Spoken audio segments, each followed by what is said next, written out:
Hey YouTube, this is Boogie Panda presenting the third episode to Breaking Down, and this episode we're going to look at a rank 9 second recast armoured Sage Wizard with plus 12 normal rank 9 weapon.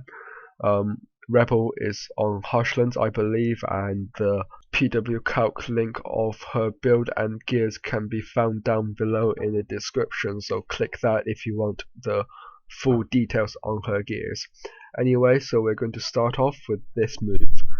Although she did kill like 3 or 4 clerics, I feel the Iron Guard wasn't really needed because it was very unlikely for the clerics to kill her, and they were all busy healing in the air, so it was also very unlikely for them to turn around and cast Sleep or Seal of the God while she was channeling the Blade Tempest.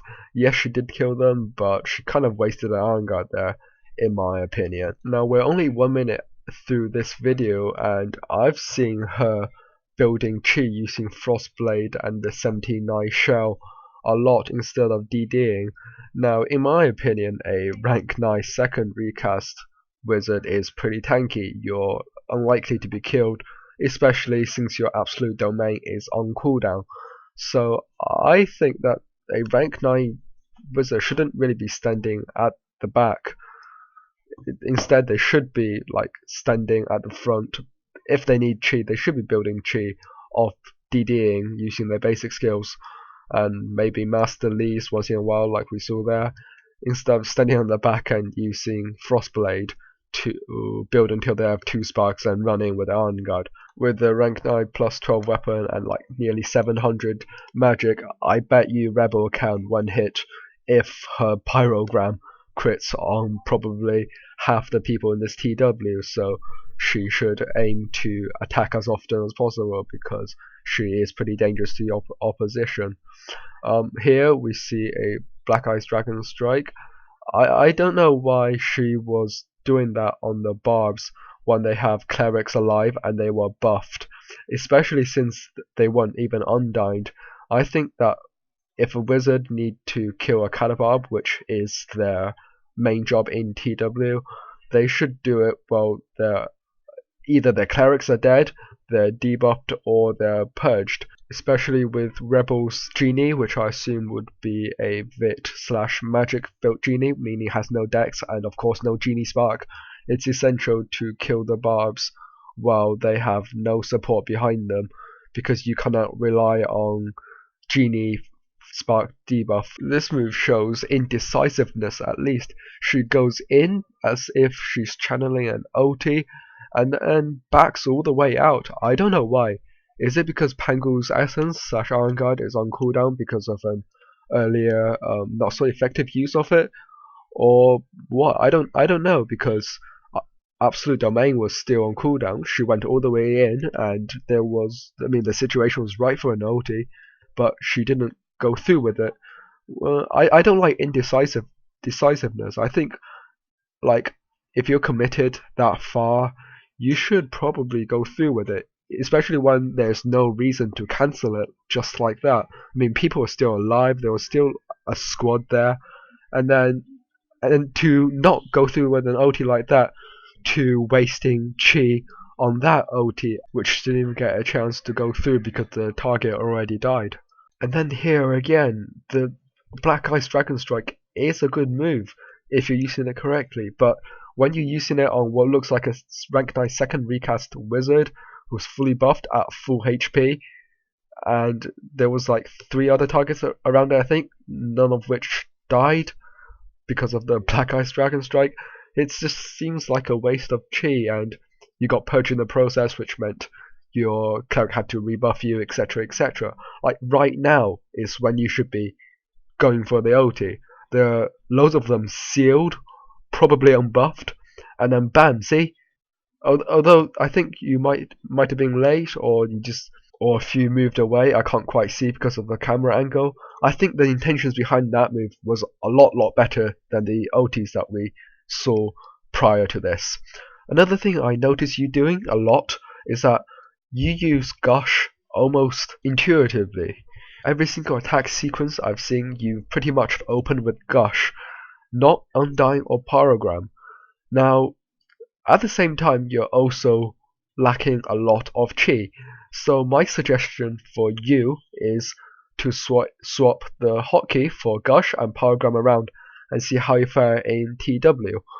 Now, for Sage Wizards, the difference between the two skills are a little greater than the Demon, because for Sage, Pyrogram channel casts for another 0.3 seconds longer than Gush, and Gush still slows them for like 45% or something. But for Demon Wizards, the wizards who are really short of chi because they don't have Master Lees or like chi gaining skills as good as Sages, their Pyrogram Demon version at least and Demon Gush channel cast in the same time, both coming in at 2 seconds.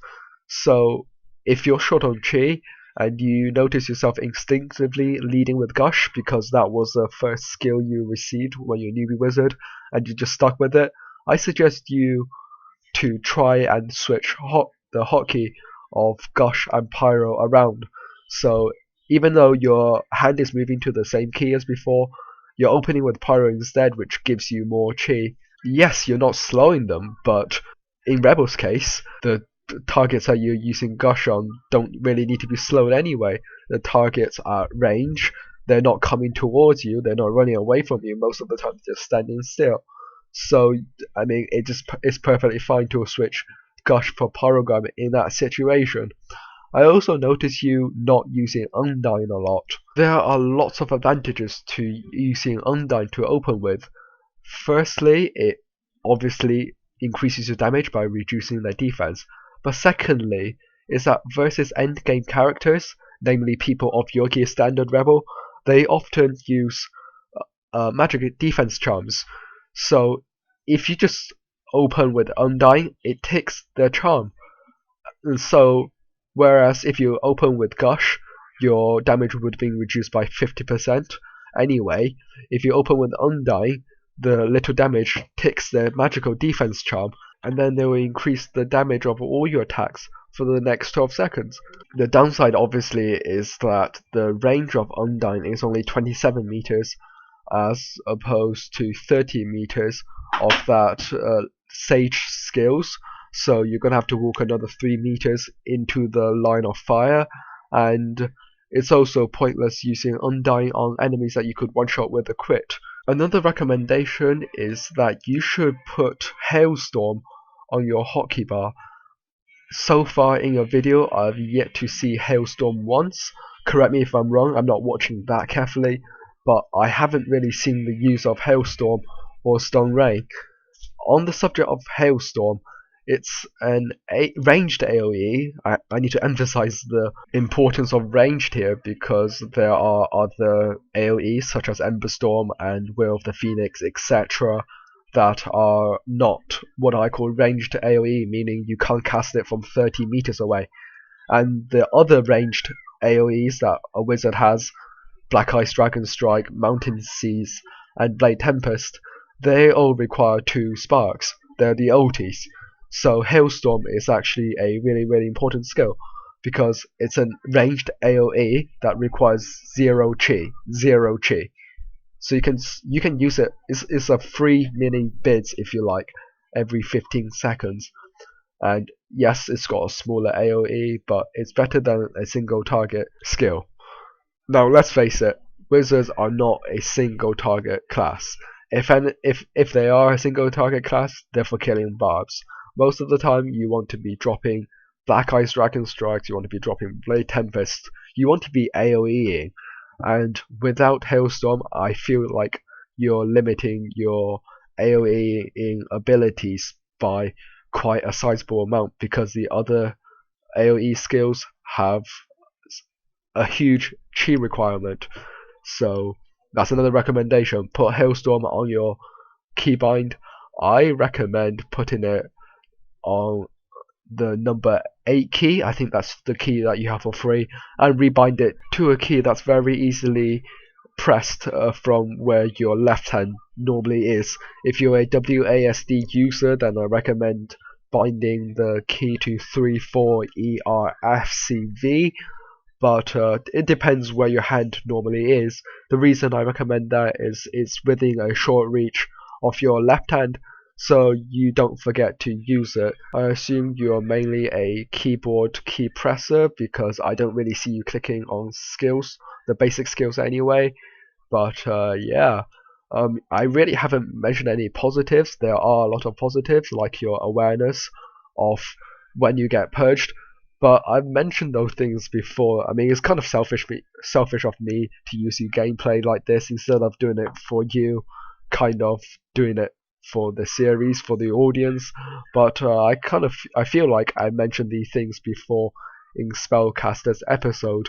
I mean, you have got great situational awareness, but I feel you can do a lot better by utilizing your ultis properly, so you're dropping it on squads of enemies, you're not wasting it on cannibals that are probably not going to get killed, you're not using iron guards on a group of clerics who are of no threat, and it doesn't really matter if you take time to kill them. And yeah, hopefully this will improve your gameplay somewhat. I thank you very much for the gameplay because it's a little bit different to the other entries that I saw, and if you want to have me analyze your gameplay for in a future episode of Breaking Down, please post the video as a video response to any of the episodes, or send me an inbox message of the link to your video and PW Calc link if possible. Thank you very much. This is Boogie Panda signing out.